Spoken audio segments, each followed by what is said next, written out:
we are starting now. So, Assalamualaikum everyone. This is Mohammad Rohil Naveed, GDSC lead from Sir University of Engineering Technology.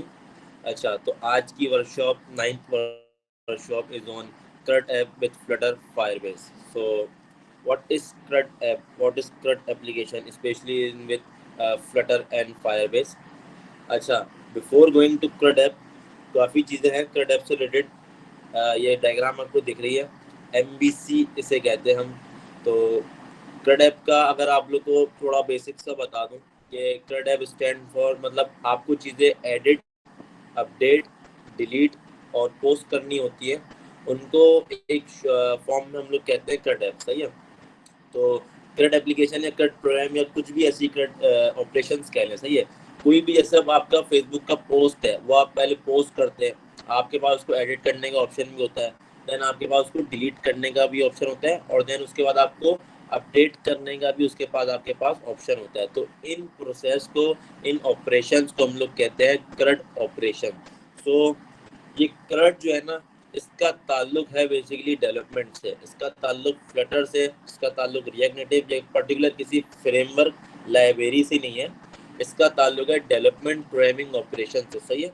आप कोई भी mobile application बना रहे हैं, किसी भी फ्रेमवर्क पे आप कोई भी सॉफ्टवेयर बना रहे हैं, आप कोई भी वेबसाइट बना रहे हैं, कोई भी चीज़ ऐसी बना रहे हैं, डेवलपमेंट कर रहे हैं, तो CRUD अगर आपको आता है तो मोस्टली चीज़ें CRUD पे ही डिपेंड करती हैं. For example Facebook I think mostly जो कॉन्सेप्ट है, सोशल नेटवर्किंग ऐप है, उसमें आप लोग क्या कर रहे होते हैं, मोस्टली पोस्ट शेयर कर रहे होते हैं, पोस्ट कर रहे होते हैं, उसको एडिट कर रहे होते हैं, डिलीट कर रहे होते हैं. तो ये सारा काम समम हो रहा होता है CRUD में. और अगर आपकी कोई ई-कॉमर्स वेबसाइट है, सही है, तो ई-कॉमर्स वेबसाइट भी ऑब्वियसली आपका जब ई-कॉमर्स वेबसाइट बनती है, उसके बाद उसका बनता है उसका एडमिन पैनल. ऑब्वियसली दैट सी बात है, एक बंदा क्लाइंट है, वो कोडिंग तो हम उसको देने से रहे. सही है. हम उसको कोडिंग नहीं देते, हम उसको एडमिन पैनल बना के देते हैं. तो जो एडमिन पैनल होता है वो टोटली डिपेंड करता है on CRUD operation. For example मैं आपको इसकी एग्जांपल दिखा दूं एडमिन पैनल्स की.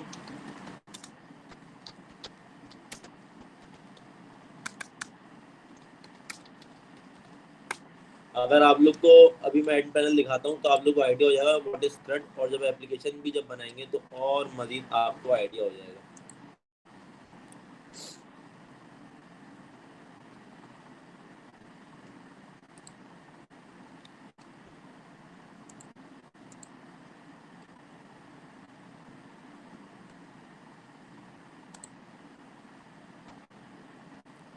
ये एंगुलर पे बना है, बट इससे हमारा कोई हमें टेंशन की बात नहीं कि इस पर बनाओ. बेसिकली CRUD आना चाहिए. लैंग्वेज फ्लटर यूज़ कर रहे हैं, रिएक्ट नेटिव यूज़ कर रहे हैं, एंगुलर यूज़ कर रहे हैं, वो तो डिपेंड करता है. सही है. बेसिकली आपको CRUD ऑपरेशन आना चाहिए. सही है. आपके पास आपने एक एप्लीकेशन बनाई, सही है, एक मेडिकल की. अब ऑब्वियसली उसको चलाएगा कौन, उसको संभालेगा कौन, डॉक्टर. या फिर आप लोग भी अगर संभालेंगे तो आप लोग कोड कर करके थोड़ी संभालना है आप लोग को. तो एक सॉफ्टवेयर बनता है जो कि सॉफ्टवेयर को संभाल रहा होता है. यानी कि ये एडमिन पैनल एक सॉफ्टवेयर है जो कि मोबाइल एप्लीकेशन एक सॉफ्टवेयर है, उसको डील कर रहा होता है, उसको संभाल रहा होता है. फॉर एग्जांपल मैंने एक ई-कॉमर्स की वेबसाइट मोबाइल एप्लीकेशन बनाई है. उसमें बाद में एक दफ़ा बनाने के बाद मुझे उसमें मजीद प्रोडक्ट आगे डालने होंगे, कुछ हटाने होंगे, मैनेज करने होंगे, तमाम काम. अगर वर्डप्रेस किसी ने इस्तेमाल की तो उसको आइडिया हो जाएगा मैं क्या कह रहा हूँ. तो ये तमाम ऑपरेशंस परफॉर्म हो रहे होते हैं, चीज़ें मैनेज कर रहे होते हैं. तो वो एक एडमिन पैनल के थ्रू हो रहा होता है, एक सॉफ्टवेयर के थ्रू. ऑब्वियसली जब भी आप लोग अपनी फेसबुक का पेज संभाल रहे होते हैं तो फेसबुक ने अपना कोड थोड़ी दिया कि ये लो कोड है, ये लो फेसबुक पेज का कोड है, ये जिसको इस पर आके कोडिंग करते रहो, अपना पेज संभालते रहो. ऑब्वियसली उसने एक यूजर इंटरफेस यूआईज दी हुए, बटन दिए हुए, ऑपरेशन दिए हुए कि भाई क्रिएट पोस्ट करना है तो क्रिएट पोस्ट के बटन पे क्लिक करो और पोस्ट अपना बनाओ और उसको पोस्ट कर दो, पोस्ट ऐड हो जाएगा, वो पीछे वो कोड में आके वो ऐड हो जाता है. तो आप बेसिकली यूआई से, फ्रंट एंड से एक सॉफ्टवेयर के थ्रू सॉफ्टवेयर को चला रहे होते हो, संभाल रहे होते हो, उसको रन कर रहे होते हो. तो अब इसमें अगर हमारे पास आ जाता है कि हमने एक मोबाइल एप्लीकेशन बनाई, सही है, क्लिनिक वालों को दी. अब ऑब्वियसली डॉक्टर को मुझे एक एड पैनल बनाना होगा. तो अच्छा, मेरी थोड़ी सी I am not feeling well, तो थोड़ी सी आवाज़ हो सकता है थोड़ी सी डाउन हो, बट कोशिश कर रहा हूँ कि बेटर रहे. अच्छा, तो खैर, अब डॉक्टर को एक दफ़ा मैंने बना के एप्लीकेशन दे दी. अब वो संभालेगा यहाँ एडमिन पैनल से. सही है. एडमिन पैनल में उसके पास जितने भी उसके आने वाले अपॉइंटमेंट्स होंगे, ऑब्वियसली उसको कोडिंग के थ्रू मैनेज नहीं कर रहा होगा, उसको सॉफ्टवेयर के थ्रू मैनेज कर रहा होगा। लेट्स सी जैसे यहाँ पे अपॉइंटमेंट्स का ऑप्शन है, अगर मैं उसको जूम करूँ, सही है, तो ये मेरे पास अपॉइंटमेंट्स का ऑप्शन दिया हुआ है, ये एक डेमो है, सही है, ये लाइव नहीं है। ये थीम फॉरेस्ट पे आके आपको ऐसी डेमो चीज़ें मिल जाती हैं।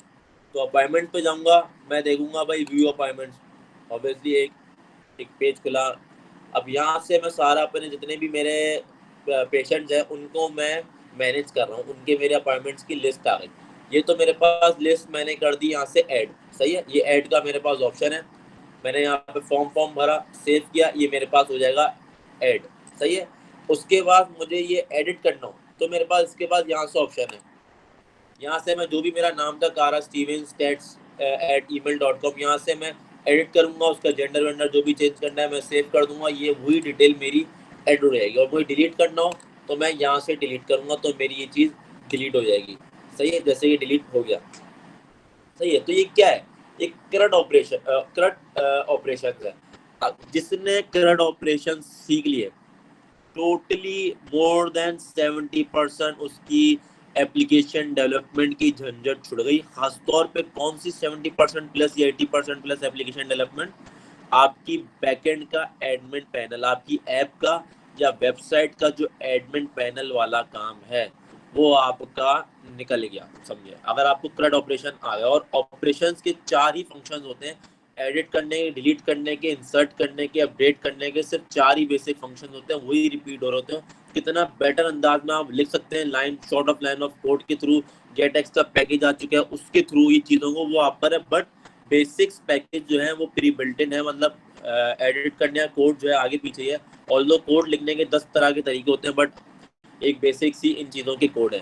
तो अपॉइंटमेंट्स एडिट डिलीट हो रहे हैं मेरे पास, डॉक्टर एडिट डिलीट हो रहे हैं मेरे पास, स्टाफ एडिट डिलीट हो रहा है मेरे पास, पेशेंट्स जो है मेरे पास, रूम्स, मतलब पूरी ऐप का जो एडमिन पैनल है, जो मेरी पूरी एप्लीकेशन है वो मैनेज कर रहा हूँ।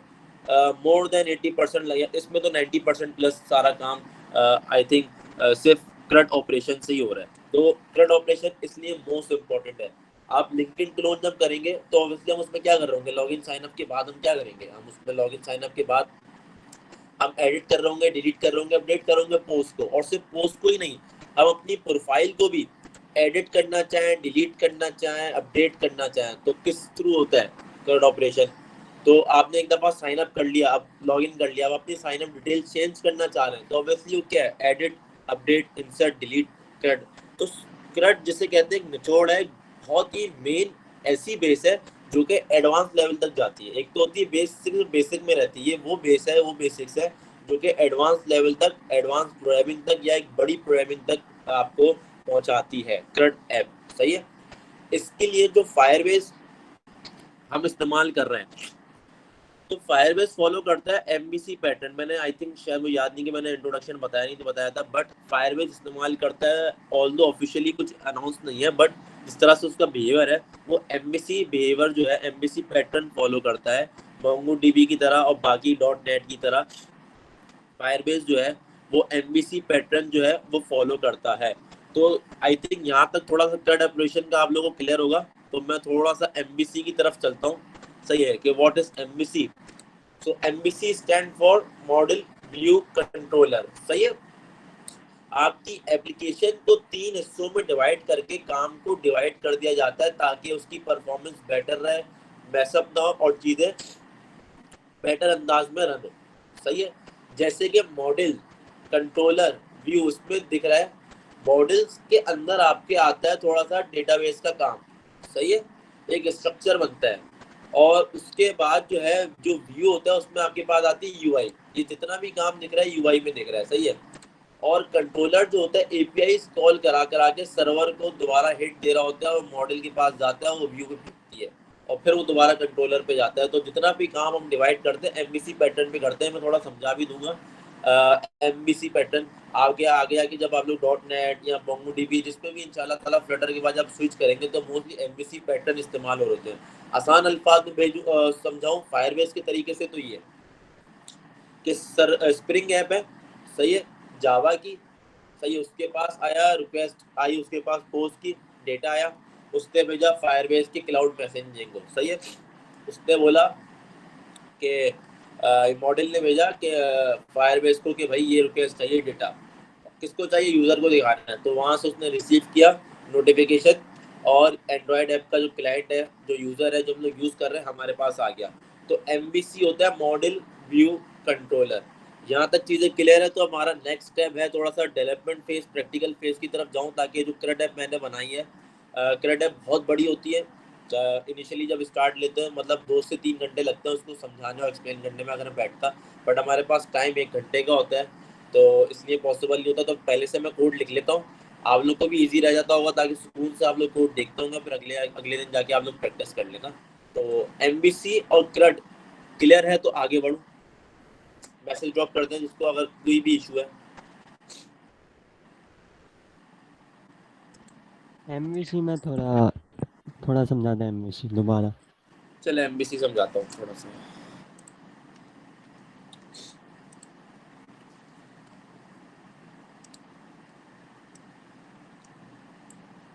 ये आपकी एप्लीकेशन है, सही है।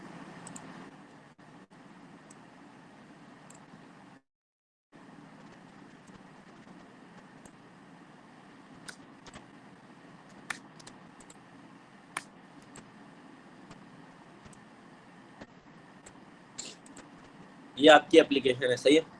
ये आपकी 3 फाइल है।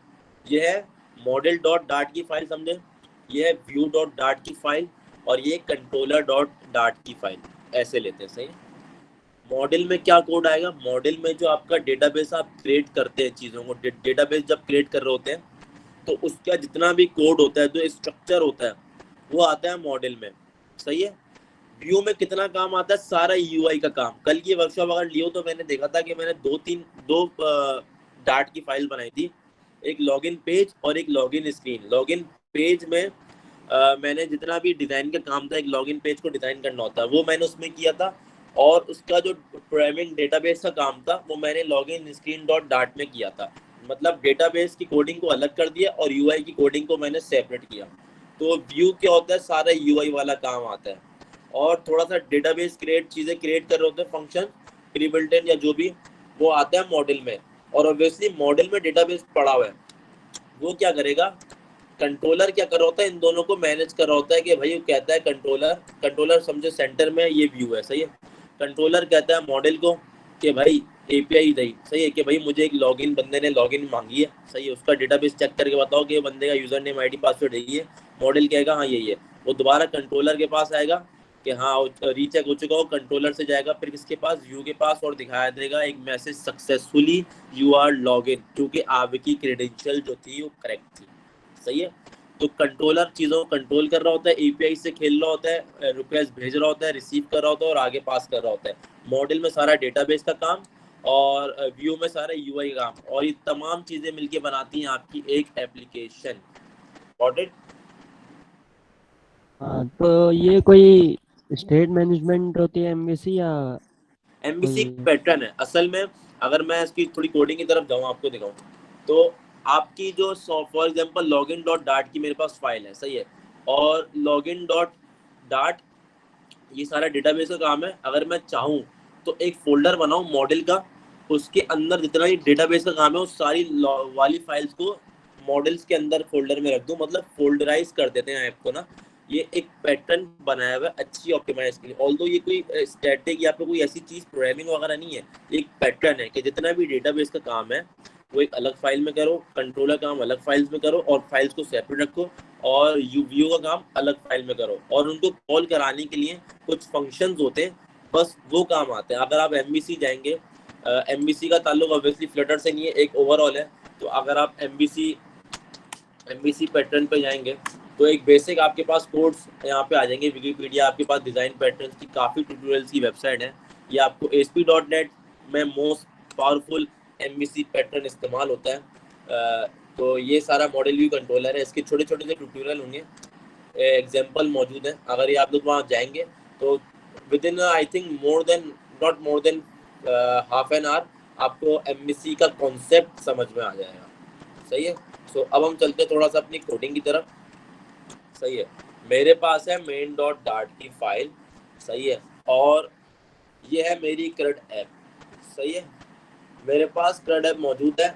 ये मैं फिर से बता देता हूँ ये मैंने कैसे किया, थोड़ा फायरबेस आप लोगों को दिखा देता हूँ दोबारा से ताकि कंफ्यूजन ना रहे। अगर मैं जाऊँ फायरबेस पे,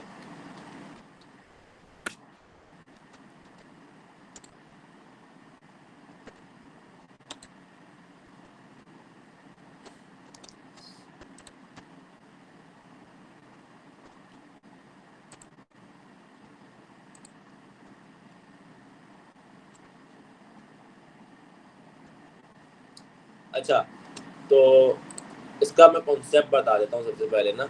ये मेरी जो प्रोजेक्ट था फ्लटर क्रड के नाम से। जब हम चैट ऐप पे काम करते हैं, मैंने बताया था कि रियल टाइम डेटाबेस में जाते हैं, क्योंकि हमें रियल टाइम हमारे पास मैसेज आ रहे होते हैं, चीज़ें आ रही होती है, तो हमें रियल टाइम डेटाबेस पे हम चीज़ें स्टोर करते हैं। बट अब वैसे हम फायर स्टोर इस्तेमाल करते हैं फॉर आवर ऐप या वेब डेटाबेस। इसका मैंने बताया था कि हम कुछ टेबल्स क्रिएट करते हैं। सही है, अगर एसक्यूएल किसी ने पढ़ी, अगर ना भी पढ़ी तो भी कोई इशू नहीं है, इसको क्लियर कर दूंगा। सही है, फॉर एग्जाम्पल हम क्या करते हैं, एक टेबल क्रिएट करते हैं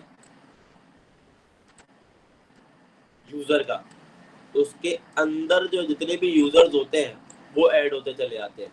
ये एसक्यूएल में हम काम करते हैं, तो फायरबेस भी थोड़ा उसी को पैटर्न को फॉलो करता है कि जैसे कि मैंने एक कलेक्शन बनाई, स्टार्ट कलेक्शन पोस्ट के नाम से, उसकी एक यूनिक डॉक्यूमेंट आईडी जो कि फायरबेस जनरेट कर देता है। आपको वही जनरेट करनी है, अपनी तरफ से नहीं देनी, वरना भूल जाएंगे क्या दी थी। ऑटो जनरेटेड सही रहती है। उसको कॉल भी हम आई डॉट डॉक्यूमेंट से करवा लेते, तो हमें याद रखने की जरूरत नहीं पड़ती। सही है, आपकी एप्लीकेशन के जितने भी पोस्ट होंगे, आपके प्रोफाइल से हो या बाकी प्रोफाइल से हो, मतलब फेसबुक की एक कैटेगरी बनी, एक कलेक्शन बनी पोस्ट के नाम से। दुनिया जहाँ के जितने भी फेसबुक यूजर हैं, जितने भी पोस्ट करेंगे, वो सारी एक पोस्ट कलेक्शन के अंदर आ रहे होंगे, इस तरह करके। सही है, इसी तरह यूजर्स का जब मुझे डेटा चाहिए, तो मैं डेटाबेस क्रिएट कर रहा हूँ ना, तो मुझे पहले हम यहाँ से चीज़ें क्रिएट करते हैं। अगर मैं साइन अप के चीज़ें बनाने जा रहा हूँ, सही है, तो मैंने एक यूज़र का सबसे पहले मैं कलेक्शन बनाऊंगा। उसके अंदर जितने भी यूजर्स होंगे वो मेरे पास यहाँ से ऐड होते जाएंगे। ये मैं यहाँ से ऐड फील्ड मैनुअली भी कर सकता हूँ फायरबेस के थ्रू, बट हमें करनी कैसे, हमें ऑब्वियसली यूजर के एंड से करवानी। यूजर को लॉगिन साइन अप यूजर के एंड से करा है, तो हमने लॉगिन साइन अप की स्क्रीन बनाई थी, तो सारा काम ये वहां से हो रहा होता है। इसका मैं शॉर्ट में थोड़ा सा बता देता हूँ। एक कलेक्शन क्रिएट करके कि आप जाएंगे स्टार्ट कलेक्शन में, आपको फॉर एग्जांपल कलेक्शन बनानी है स्टोरीज के नाम से। सही है, तो आप क्या कर देंगे, स्टोरी, एक आप कलेक्शन बना देंगे स्टोरी। नेक्स्ट पे जाएंगे, डॉक्यूमेंट आईडी आप ऑटो आईडी कर देगा। सही है, फील्ड क्या है, स्टोरीज किस डेटा फॉर्मेट में आपके पास। अगर आप लोगों ने थोड़ी बहुत प्रोग्रामिंग अगर आती है, तो आप लोग को स्ट्रिंग, इंटीजर, इस सब में आता होगा। हमारे पास यूजर्स का डेटा स्ट्रिंग्स में, पोस्ट हमारे पास स्ट्रिंग्स में, तो स्टोरीज भी पिक्चर टेक्स्ट फॉर्म में होती है, तो हम इसको स्ट्रिंग फॉर्म में ले सकते हैं। ऑल्दो इसके अलावा आपके पास ये तमाम डेटा टाइप मौजूद होती है। अगर आप डेट ले रहे हैं तो ऑब्वियसली नंबर्स में लेंगे, टाइम स्टैम्प में, सॉरी। बट अगर हमारे पास स्टोरीज है इमेज फॉर्म में है, तो हम स्ट्रिंग पे लेंगे। सही है, इसकी फील्ड आप कुछ भी रख दें, इसकी आप फील्ड रख दें image, value by auto increment होती रहेगी, 1 खुद से दें या फिर ऑटो इंक्रीमेंट होती रहेगी पहली स्टोरी। सही है, इसको मैं सेव करूँ,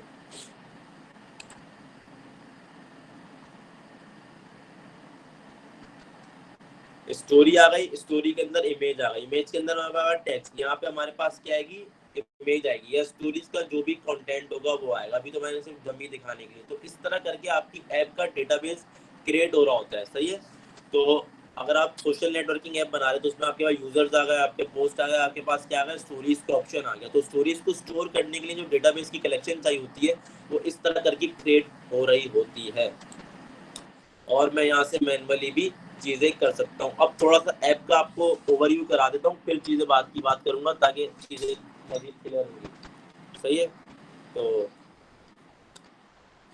अगर चलते हैं starting from main dot dart.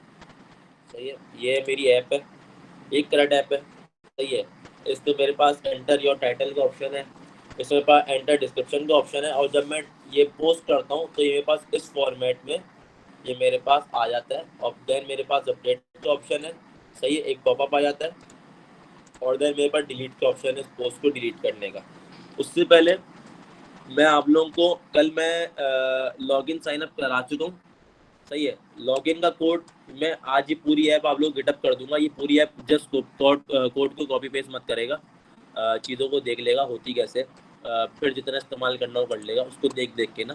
तो लॉगिन का जितना भी डेटाबेस का कोड है उसकी यूआई है, ये मैंने एक ही फाइल में मैंने की हुई है, सही है। रिटर्न स्कैफोल्ड के अंदर मैंने किया हुआ है यूआई का काम, और यूआई का काम बहुत सिंपल है। टेक्स्ट फॉर्म फील्ड मैंने क्रिएट करना सिखाई थी, गूगल से कोड निकाल के दिखाया था फ्लटर की डॉक्यूमेंटेशन से। आपको उससे वही कॉपी करना है और पेस्ट करना है। ये आपका लॉगिन का पूरा सिंपल सा कोड है, और रजिस्टर का कोड भी यही मौजूद है। ये सारी यूआई आ गई। यहाँ आ गए डार्ट के फंक्शंस, जिसमें हमने थोड़ी सी ट्राई कैच किया हुआ है। ट्राई कैच से मुराद होता है वैलिडेशन, वेरिफिकेशन, एक्सेप्शन होती है, सही है। एक्सेप्शन क्रिएट करते हैं कि मतलब अगर हम जितना भी सारा कोड होता है हमारा जिसमें एरर्स या फिर ऑथेंटिकेशन आ रही होती है, तो वो एक्सेप्शंस के अंदर होती है। एक्सेप्शन एक ऊप का फीचर है, सही है, जो कि आपको प्रोवाइड करता है वो एरर जो कि आप खुद से जनरेट करवाना चाहें। एज अ प्रोग्रामर आप क्या कहते हैं, एरर जनरेट करवाना चाहें, वो एक्सेप्शंस के अंदर आता है, सही है। ऑब्वियसली अगर यूज़र का आईडी पासवर्ड गलत है, उसने गलत आईडी पासवर्ड से साइन अप किया, या फिर उसने ईमेल में वो चीज़ डाल दी जो कि ईमेल की वैल्यू है ही नहीं, उसके बावजूद भी उसकी वो चीज़ वेरीफाई हो गई, तो आपका कोड गलत है, आपकी एप्लीकेशन फिर ऑब्वियसली रॉन्ग वे पे जा रही है, तो आपको एक्सेप्शन करनी पड़ती है, चेक करवाना पड़ता है कि भाई काम सही हो रहा है कि नहीं हो रहा। तो खैर अगर हम आए तो ये सारा कोड आपको मिल जाएगा थ्रू गिटअप। इसमें एमवीसी पैटर्न का इस्तेमाल किया है, सही है। ये कंट्रोलर बनाए हुए आपके पास, ये देखो, text editing controller, text editing controller, email, यहाँ पे मैंने यूज़र नेम, ईमेल, पासवर्ड वगैरह बनाया हुआ है। मैं थोड़ा सा आप लोग को ऐप का ओवरव्यू दिखाता हूँ, फिर आप लोग को ईजी हो जाएगा, सही। अगर मैं उसको मेरी जो मेन डॉट डाट की फाइल में, उस पर मेरे पास होम पेज में है मेरे पास लॉगिन स्क्रीन। अगर मैं इसको रन करूँ,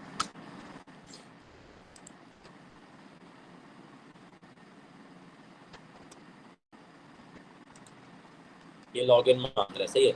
लॉगिन के क्रेडेंशियल जो है मेरे पास मौजूद है। अगर मैं देखूँ मेरे पास यूज़र्स क्या क्या है, मेरे यूज़र्स में मेरे पास मौजूद है sd@gmail.com, और ये इसका पासवर्ड वगैरह है। तो अगर मैं इसको लॉगिन करूँ, और मैंने अभी रिसेंटली लॉगिन किया था, तो वो भी चेक करता हूँ साइन अप वगैरह ना।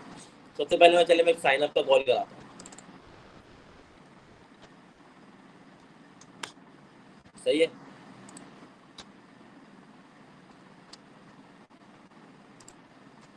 ये मुझे कह रहा है कि अपना यूज़र नेम मुझे प्रोवाइड करो, तो मैंने दे दिया test33, सही है। मुझे कह रहा है अपनी ईमेल दो,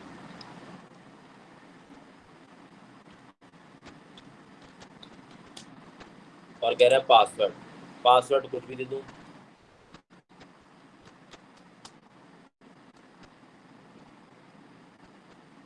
मैंने कर दिया रजिस्टर, सही है। यहाँ पे मुझे ये दिखा रहा है कमांड लाइन पे मैंने कंसोल डॉट वो किया हुआ था कि यूज़र जो है वो रजिस्टर हो चुके हैं। अगर मैं अपनी ऐप को रिफ्रेश करूँ, सही है, तो मेरे पास मेरी पहली स्क्रीन आनी चाहिए लॉगिन की। अभी मैंने ज़्यादा राउटिंग लगाई भी नहीं है, सिंपल सी है आप लोग को समझाने के लिए। अब मैंने ईमेल क्रिएट की थी उसी से मैं लॉगिन करूँगा।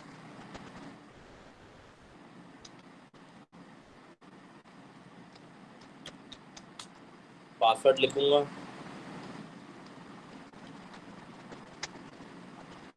सही होगा तो ये मुझे लॉगिन कर देगा, सही है। मुझे होम पेज पे ले गया। होम पेज पे कैसे ले गया, मैंने यहाँ पे ये राउटिंग लगाई हुई है। ये राउट सिंपल तरीके से की हुई है, ये गेट एक्स के थ्रू भी हो सकती है। तो मैंने वही कहा था कि जहाँ जो आपको बेटर लग रहा हो वो आप उस तरीके से करेंगे, सही है। अब मैं क्या करूँगा, एक पोस्ट मैं एडिट करने जा रहा हूँ। करंट ऑपरेशन चल रहा है अभी तक सारा। मैंने कह दिया कि टाइटल है हमारे पास करंट ऐप,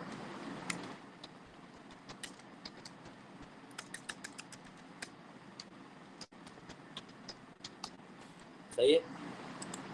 और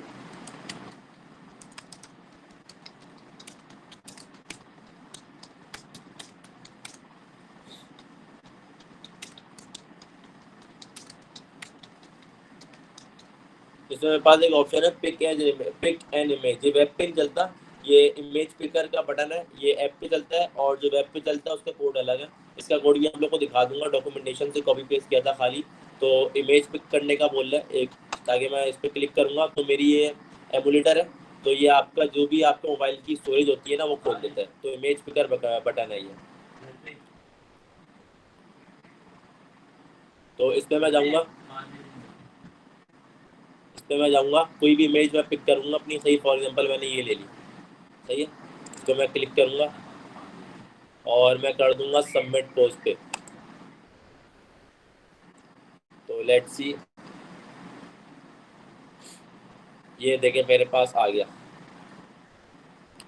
ये मेरे पास इमेज आ गई। इमेज का साइज जो है ऑब्वियसली सेट नहीं था, सिर्फ डमी दिखाने के लिए मैंने किया था, सही है। और ये मेरे पास उसके ऐप का टाइटल आ गया पोस्ट का, और ये आ गया मेरे पास उसका डिस्क्रिप्शन। अब मुझे उसको अपडेट करना है, तो मैं क्या करूँगा, अपडेट पे क्लिक करूँगा। टाइटल मुझे चेंज करना है तो उसको लिख दूंगा, अपडेट कर रहा हूँ चीज़ों को, सिर्फ इतना करके दिखाता हूँ। डन पे क्लिक करूँगा, ये चीज़ हो जाएगी डन।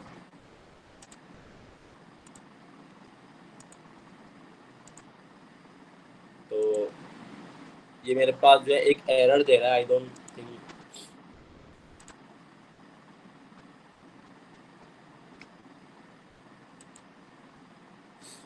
पता नहीं क्या एरर दे रहा है, इसको मैं देखता हूँ, सही है। खैर, और अगर मैं डिलीट करना चाहूँ तो ये मेरा डिलीट हो गया, सही है। तो हो सकता है अपडेट के कुछ फंक्शन में मेरे पास कोई एरर है, कोई डिबगिंग हो, खैर तो डिलीट हो गया। तो इस तरह करके क्रैड ऐप होती है इतनी सी, बट ये देखने में इतनी सी लग रही है, लेकिन मैंने अगर जो एडमिन पैनल आपको निकाल के दिखाया था उसमें कितना ज़्यादा काम था। अगर इस ऐप की हम बात करें, सारा काम जो है वो क्रैड ऐप से हो रहा था, हमारा क्रैड फंक्शन से हो रहा था। तो हम थोड़ा क्रैड फंक्शन की तरफ चलते हैं। अगर मैं जाऊँ फ्लटर की डॉक्यूमेंटेशन की तरफ,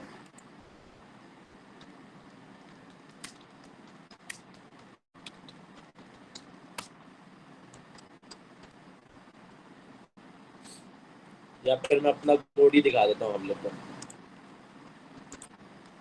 सही है। तो मेरे पास है पोस्ट, इस पर मैंने काम किया है सारा, सही है। होम पे तो तमाम चीज़ों को मैंने कॉल करा के, ये मेरी होम का जितना भी कोड है ये सारा मेरा ये है, जितना भी दिख रहा है ना, कि जितना भी ऐप बार है, ये टाइटल, डिस्क्रिप्शन, ये बटन, ये सब मैंने कॉल कराए हुए। काम थोड़ा सेपरेट सेपरेट हुआ है, सही है। ये तमाम चीज़ें यहाँ पे डिज़ाइन फैक्टर है। पोस्ट का मेन काम, क्रेड का मेन काम है पोस्ट पे, सही है। उसमें मैंने क्या किया है कि मैंने पहले फायरस्टोर फायरबेस को इंटीग्रेट करना सिखाया था। तो मैंने फायरबेस फायरस्टोर को, क्लाउड फायरस्टोर के पैकेज को मैंने इंपोर्ट किया है, जो आपको फ्लटर की डॉक्यूमेंटेशन से मिल जाएगा, सही है। मैं साथ साथ फ्लटर की डॉक्यूमेंटेशन खोल भी लेता हूँ।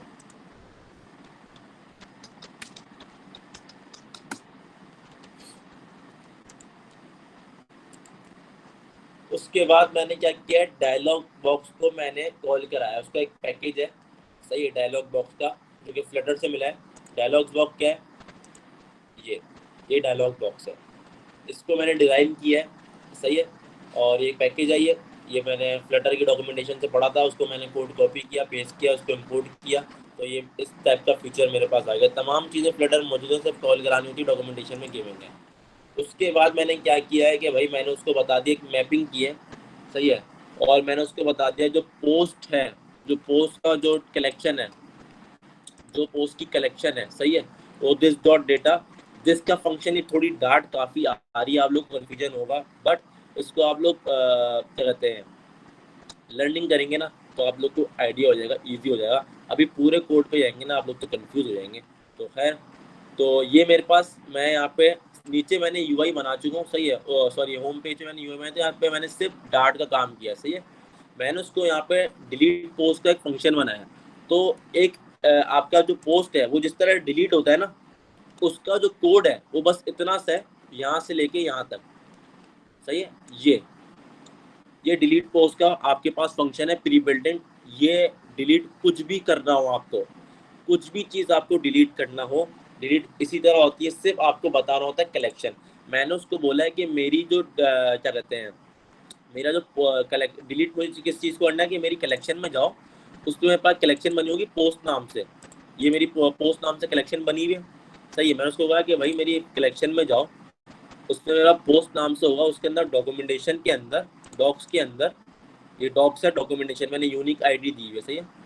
डॉक्स के अंदर जो मेरा डेटा है उसकी जो भी आईडी है उसको डॉट डिलीट कर दो। ये डॉट डिलीट मैंने अपनी तरफ से नहीं लिखा है, ये बिल्ट इन फायरबेस का फंक्शन है, सिंपल, सही है। अगेन अवेट फंक्शन को लगाए एसिंक, सिंक्रोनस एसिंक्रोनस का मकसद ये होता है, मैंने पहले बताया था कि सिंक जो होता है मतलब तब तक चलता रहे जब तक मतलब चलेगा राज में ना, और एसिंक क्या होता है कि तब तक चले जब तक नीचे मतलब नीचे वाला नहीं चलेगा तब तक ऊपर वाला क्लियर नहीं हो जाता। अगर ऊपर वाला क्लियर होगा तो नीचे वाला कोड चलेगा, वरना नहीं चलेगा। तो ये कैच का फंक्शन एरर मुझे तब देगा ना कि भाई कि जब मेरा ये पोस्ट का जो डिलीट का फंक्शन है गलत हो। अगर मेरा डिलीट का फंक्शन जो है वो सही है, उसके बावजूद भी एरर दे रहा तो भाई क्यों एरर दे रहा है, मेरा जो फंक्शन सही है, मेरा सारे काम सही हो रहे हैं। तो मैंने उसको बोला हुआ है कि ट्राई में वो काम हो रहा है जो कि आपका होना है, एक्शन परफॉर्म होना है। कैच में आके आपका वो काम होता है कि जो एरर होता है, जितने भी एरर होते हैं ना, हम बस कैच में हम प्रिंट एरर करते हैं। और उसको ऐसे में पाई देखो ये ऑप्शन आ रहा है सही एरर का जो मेरे यहाँ पे पास आ रहा था। मैंने उसको बोल दिया ये मेरा फंक्शन है, मेरे पोस्ट के डॉक्यूमेंटेशन की आईडी को डिलीट कर देना। अगर इस कोडिंग में कुछ मसला हुआ या फिर एप्लीकेशन में कुछ मसला हुआ तो ये कैच का फंक्शन चलेगा, ऑल्दो नहीं चलेगा।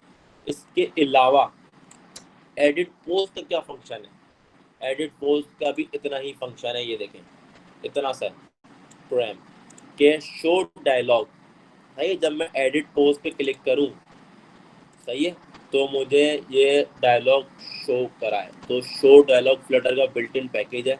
उसके अंदर कॉन्टेक्स्ट में पहले बता चुका हूँ, बिल्डर होते हैं बिल्डिंग चीज़ें, बिल्ड कॉन्टेक्स्ट, कॉन्टेक्स्ट रिटर्न करा दे edit dialog box data, simple. उसके बाद मुझे क्या रिटर्न करा रहा है, कंटेनर। उसके अंदर मैं क्या कर रहा हूँ, चीज़ों को कंटेनराइज करके इसको एडिट डायलॉग फ्लोज को मैं थोड़ा सा इसको बेटर बना रहा हूँ, सही। उसकी हॉरिजॉन्टल मैंने वर्टिकल मारी है, इसकी डिजाइनिंग है, बॉक्स डेकोरेशन, बाकी उसमें आप लोगों को कोई इशू होना नहीं चाहिए, सही। एक कंटेनर है, ये कंटेनर है पूरा, सही है, इसका यूआई का कोड है सारा।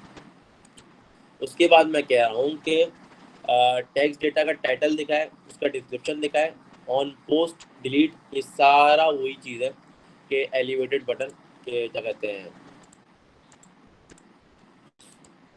ये जितना भी बॉक्स है ना वो ये बॉक्स है, ये कंटेनराइज की कोडिंग हुई हुई थी, सही है। उससे मैंने क्या किया, डिलीट पोस्ट का बटन बनाया हुआ, एक बटन, एडिट पोस्ट का अपडेट नाम लिखा हुआ है मैंने गलती से, तो इसको मैं सही कर देता हूँ। ये अपडेट जो है ना, इसको अगर मैं चाहूँ तो एडिट भी कर दूँ, सही है, तो इसको इससे फ़र्क नहीं पड़ता। तो ये जो अपडेट है ये एडिट का फंक्शन है बेसिकली, सही है। तो ये कंटेनर बनाया हुआ है। अब मेरे पास जितने भी कॉलम्स आएंगे, जितने भी मेरा ब्लॉग्स आएंगे, वो इसी हाइट और वेट के अंदर आएंगे। तो आपने देखा होगा, आप जब फेसबुक की पोस्ट करते हैं तो एक ही सीक्वेंस में एक ही कंटेनराइज में चीज़ें आपके पास आ रही होती। तो मैंने इसको सिर्फ दिखाने के लिए कि मेरे जो पोस्ट का साइज़ होगा, ऐप की ब्लॉग का साइज़ होगा, वो इतना ही होगा। दोनों बटन इसके अंदर आ जाए, टाइटल, डिस्क्रिप्शन, इमेज, वो जो उतना ही मैं ब्लॉग पोस्ट करूँगा वो इतने ही आएंगे, सही है। तो मैंने कॉलम बना दिया, उसके अंदर चिल्ड्रन, चिल्ड्रन के अंदर सारे विजिट्स आ सकते हैं। तो मैंने सबसे पहले बोल दिया कि image.net पर गेटा यूआरएल, के मतलब यूआरएल से मुराद इमेज मेरी कहाँ से है, मेरी लोकल स्टोरेज की। तो पहले मेरे पास आएगी इमेज, फिर मेरे पास क्या आएगा, टाइटल, टाइटल का कॉल कराने का प्रोग्राम ये है, सही है। उसके बाद मेरे पास क्या आएगा, डिस्क्रिप्शन, फिर पहला बटन आएगा डिलीट पोस्ट का, दूसरा बटन आएगा अपडेट पोस्ट का, सिंपल। और इसी चाइल्ड और कॉलम का जो कोड है वो इतना ही है। वो बाद में होम स्क्रीन पे जो भी मैं करता जाऊँगा वो मेरे पास कॉल होता जाएगा। अब अगर आ जाते हैं थोड़ा होम स्क्रीन की तरफ, जो कि हमारी पूरी हमें दिख रही है, सही है। इसमें मैंने तमाम पैकेजेस को इम्पोर्ट कराया है, स्टेटफुल विजिट बनाया, चूँकि रन टाइम पे चीज़ें चेंज हो रही हैं। बट अगर आप गेटएक्स का इस्तेमाल कर रहे हैं तो आपको स्टेटफुल विजिट एलिमिनेट हो जाता है, स्टेटलेस में ही सारा काम हो जाता है, सही है। तो इसमें मैंने तमाम चीज़ों को कॉल कराया हुआ है, एमवीसी पैटर्न को फॉलो किया हुआ है, टाइटल कंट्रोलर मतलब चीज़ों को कंट्रोल कर रहा है, सही है। तो इसमें इमेज पाथ आ गया, टाइटल आ गया, डिस्क्रिप्शन आ गया, सही है। इमेज पाथ, टाइटल, डिस्क्रिप्शन, ये तीनों चीज़ों का मैंने बेसिक जो हम स्ट्रिंग लेते हैं ना, इस तरह करके इमेज पाथ का स्ट्रिंग लिया। और ये फायरबेस से आ रही चीज़ें, तो फायरबेस को हम इस तरह कॉल कराते हैं कि टेक्स्ट एडिटिंग कंट्रोलर, टाइटल ये हमारा unique ID, text editing controller, description ये हमारी यूनिक आईडी, हमारा खुद का गेमिंग पार्सर, सही है। तो इमेज पिकर का जो कोड है वो फ्लटर की डॉक्यूमेंटेशन में मौजूद है, और वो कोड ये रहा, बस। जितनी भी ऐप में आपके पास अपलोड इमेज का ऑप्शन आ रहा होता है, सही है, या कुछ भी है, कोड आपका यही है। आपकी इमेज जहाँ से पिक हो रही होगी, सोर्स में क्या होता है, सोर्स में आप देते हैं कि उड़ के कहाँ से आएगी। मैंने दिया हुआ सोर्स में गेडली। अगर एंड्रॉयड का कोई फ़ोन है उसमें सोर्स जितनी भी इमेजेस हैं वो अगर माई फाइल्स में सेव हो रही होती है तो हम यहाँ पे क्या देंगे, माई फाइल्स। सही है। तो इस तरह करके आप उसको पता क्या कहते हैं, आप उसको ऑप्शन देते हैं कि भाई आपकी जो इमेज है वो कहाँ से आप पिक कर सकते हैं हमारी ऐप के थ्रू। अब मैंने बताया हुआ है गेडली से, तो गेडली से जितनी भी इमेजेस होंगी मैं उसको उठा सकता हूँ। ऑल दो कहीं से भी नेट से उठाना चाहें तो URL आ जाता है फ्रॉम वेब पाथ। सही, इस तरह करके। और स्टेट का फंक्शन क्या करता है कि भाई जब इमेज उठा तो ली उसको स्टेट कर दो तब तक जब तक मैं पोस्ट ना करूँ। तो इमेज पाथ जो है आपका ये, इसको हमने सेट स्टेट में लिया और इमेज डॉट पार्ट जो फंक्शन है प्री बिल्ट इन उसको यहाँ पे सेट करा दिया कि भाई जब तक मैं पोस्ट ना करूँ इमेज को स्टेट में रखना। सही है। सबमिट पोस्ट का हमारे पास आ गया फंक्शन। इसमें हमने ले लिया टाइटल। हमने कहा भाई हमें टाइटल चाहिए जो कि हमारे पास हमारे डेटाबेस में क्रिएट हुआ हुआ है। सही, टाइटल। और सॉरी, ये आ गया, ये हमारे पास आ गया टाइटल। डिस्क्रिप्शन, ये URL किसका है, ये इमेज का URL है जो मैंने लोकल होस्ट से उठाया था, लेकिन ये हमें फायरबेस में हमें URL में कन्वर्ट करके दिखाता है, इमेज यहाँ पे नहीं दिखाता। सही है, स्ट्रिंग में दिखाता है जब भी हम स्ट्रिंग वैल्यू लेते हैं। उसके बाद मैंने उससे लिया कि भाई फायरबेस की जो स्टोरेज है उसका रेफरेंस मैंने लिया, ये प्री बिल्ट इन फायरबेस के फंक्शन हैं जो कि मैंने उठाए। उसको इमेज को कॉल कराने का तरीका ये होता है, बिल्ट इन कोड है। सही है। और इमेज पाथ अवेट का फंक्शन लगाया, डाउनलोड URL, ये सारे प्री बिल्डिंग फंक्शन है। और मैं उसको बता दिया कि डेटाबेस कलेक्शन में जाओ, अवेट एसिंक चल रहा है तब तक जब तक, क्योंकि अवेट कह रहा है कि भाई जाओ डेटाबेस कलेक्शन में जाओ, पोस्ट में जाओ, ऐड कर दो। ये ऐड का प्री बिल्डिंग फंक्शन है। क्या, टाइटल जो भी मैं लिखूं, डिस्क्रिप्शन जो भी मैं लिखूं, URL इमेज का जो भी मैं दूं, तो वो क्या करेगा, वो जाएगा ऐड ऐड फील्ड में। फॉर एग्जांपल यहाँ से अगर मैं करूँ तो क्या करेगा, वो टाइटल लेगा, डिस्क्रिप्शन लेगा, URL लेगा, उस तरह करके यहाँ पे वो ऐड कर देगा। तो अगर मैं ऐड फील्ड में जाऊँ तो मुझे कह रहा है कि भाई टाइटल जो है, इस तरह करके टाइटल आ गया, टाइटल।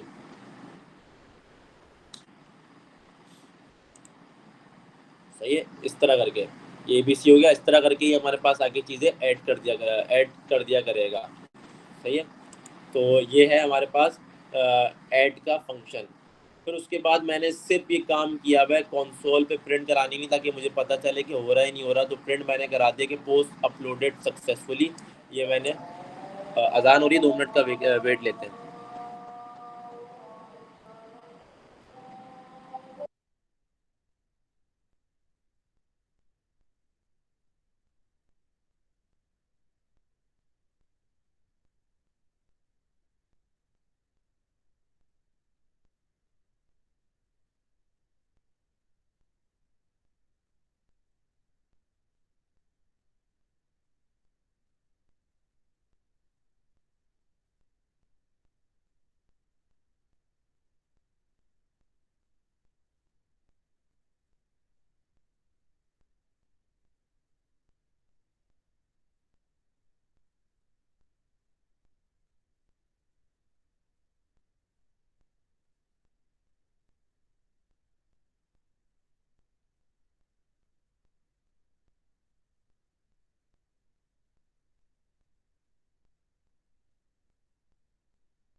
हाँ, तो मैं था कि डेटाबेस कलेक्शन पे गया, उसने पोस्ट में टाइटल डिस्क्रिप्शन डाल दिया सही इमेज का।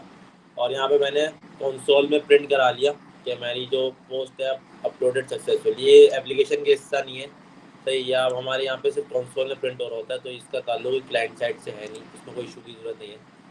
अगर ये सारा काम नहीं हो, ये सारा काम हमारा हो रहा होगा ट्राई में। सही है।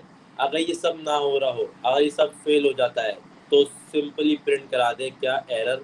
और कैच का कोड होता है कि कैच लिखते हैं, ई लिखते हैं, इसके अंदर से मैसेज प्रिंट कराते हैं कि भाई बता दे एरर। ये प्रिंट मैं अपने कंसोल में करा रहा हूँ, आप चाहे तो यूआई में भी एरर प्रिंट करा के, ताकि यूजर को पता चल जाए। तो आप अलर्ट का एक डायलॉग बॉक्स लेके वो बना के उसमें एरर प्रिंट करा सकते हैं, ताकि जैसे ही कुछ एरर हो तो यूजर को पता चल जाए कि भाई कुछ एरर है। उसके बाद ये आ जाता है सारा यूआई का काम। ऐप बार बना हुआ है, टेक्स्ट फॉर्म फील्ड्स बनी हुई है, सही है। और क्या कहते हैं, ये सारा बटन बटन जितने भी हैं, ये सारा यूआई काम आ जाता है किसके अंदर, आपके अंदर ऐप बार स्कैफोल्ड के अंदर, सही है। स्कैफोल्ड का ये सारा ऊपर काम सारा डार्ट का हुआ है, ये सारा काम फ्लटर का यूआई का हुआ है, सही है। तो हम इनको कॉल कराते हैं और कुछ फंक्शंस आते हैं इसके अंदर ही, वो जब हम लिंक्डइन क्लोन करेंगे तो आप लोग को आइडिया हो जाएगा। तो लिस्ट व्यू का फंक्शन क्या करता है, मैंने बताया था कि हमारी जो लिस्ट है वो दे रहा होता है। सारा यूआई, सारा डेटाबेस, सारी डाट हो गई। अब जो चीज़ें हैं वो इस फॉर्मेट में ही पोस्ट हो रही हो नीचे, तो हम लिस्ट व्यू का फंक्शन बनाते हैं और उसको बताते हैं स्नैपशॉट डॉट डेटा, सारा ही सब। और जो हमारे पास जितनी भी चीज़ें हैं वो एक लिस्ट में हमारे पास पोस्ट हो रही है, और लिस्ट का जो हमारा पोस्ट है उसका जो कंटेनर है वो हमने यहाँ पे ये बनाया हुआ है। तो ये होती है आपके पास क्रेड ऐप। और ये आ गया डायलॉग बॉक्स का कोड, ये रहा, सही है। ये आपके पास प्री बिल्ट इन है यूआई का कोड, सारा डायलॉग बॉक्स जो आपका ये उसका कोड ये रहा आपके पास। ये जो डायलॉग बॉक्स है उसका कोड आपके पास ये रहा। कोई इशू नहीं है, कोई मसला नहीं है, बहुत इजी कोड है, वन टाइम कोड्स कहते हैं इसे हम। तो एक दफ़ा कोड किया, कोड वंस थिंक ट्वाइस। तो आपने कॉपी किया, पेस्ट किया, सारे डायलॉग बॉक्स ऐसे ही बंद रहे होते हैं आपके। तो यहाँ पे हो रही है राउटिंग, ये आपकी ऐप का जो कंटेनर है वो रिटर्न हो रहा है, सही है। और यहाँ सारे पैकेज कॉल हो रहे हैं, फायरबेस पहले भी इंटीग्रेट करके दिखा चुका हूँ। तो अब तक कोई भी इशू, कोई भी मसला, तो लेट मी नो।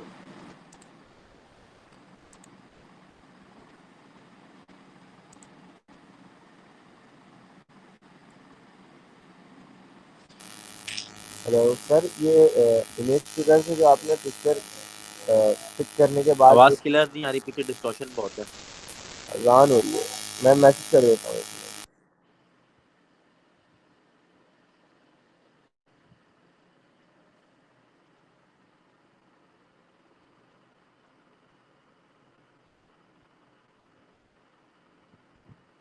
अच्छा, इमेज पिकर से तो इमेज पिक करता है, फिर इमेज को सेव करने के लिए वो ऐड का फंक्शन है।